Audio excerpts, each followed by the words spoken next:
Le document que vous allez voir maintenant est stupéfiant. Nous nous sommes rendus sur l'île de Java, en Indonésie, à la découverte d'un fleuve appelé le Citarum. Il est le plus pollué au monde par des déchets domestiques, mais aussi industriels, ceux des usines textiles. 15 millions de personnes vivent le long de ces berges. Et le plus étonnant, vous allez le voir, c'est la façon dont cette population s'est adaptée à cette pollution. Des images exceptionnelles avec ce reportage signé Mathilde Pazinetti et Alexis Jacquet. Mathilde répondra en plateau aux questions de Guylaine.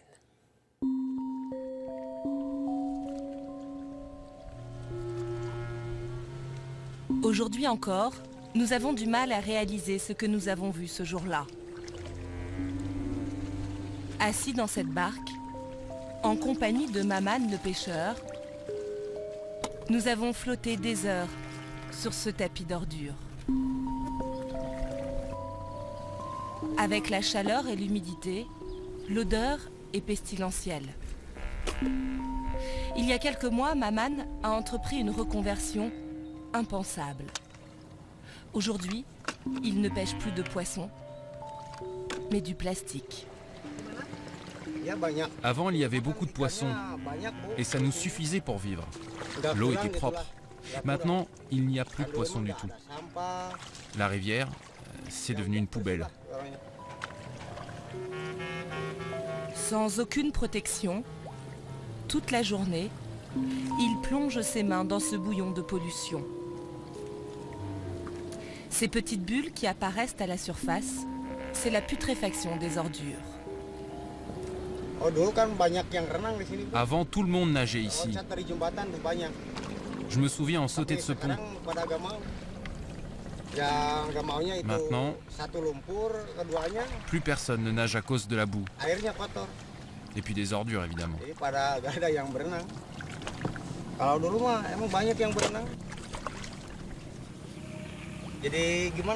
Maintenant, je suis immunisé.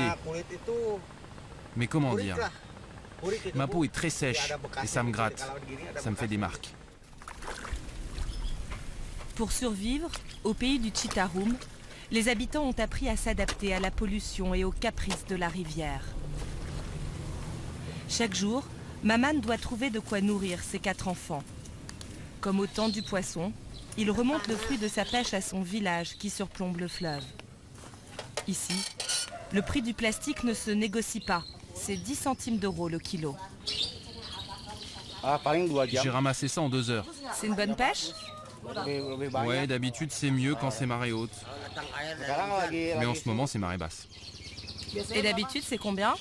30-40 kilos. Ce matin, il a récolté 12 kilos. Il a gagné 1,10 €. Madame, ça ne me suffit pas. Il vous faudrait combien? J'ai besoin d'au moins 3 € par jour pour vivre. L'acheteur, c'est le père de Maman.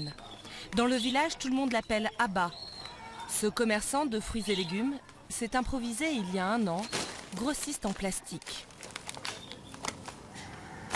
Maman vient d'apporter 12 kilos. Mais ces sacs contiennent en général 8 à 10 kilos de plastique pour le recyclage. Avant d'être recyclés, ces sacs passeront entre les mains de dizaines d'intermédiaires. Ces poubelles font vivre des centaines de familles. Je suis ravi, car d'un côté je continue mon commerce de légumes au marché, et de l'autre, grâce au fleuve, j'ai aussi le plastique maintenant. En fait, j'ai 2 boulots, 2 métiers, et du coup, je gagne le double grâce à la pollution. La pollution serait-elle une aubaine? Le Citarum, long de 300 km, étouffe sous ses déchets. C'est l'un des 10 endroits les plus pollués de la planète.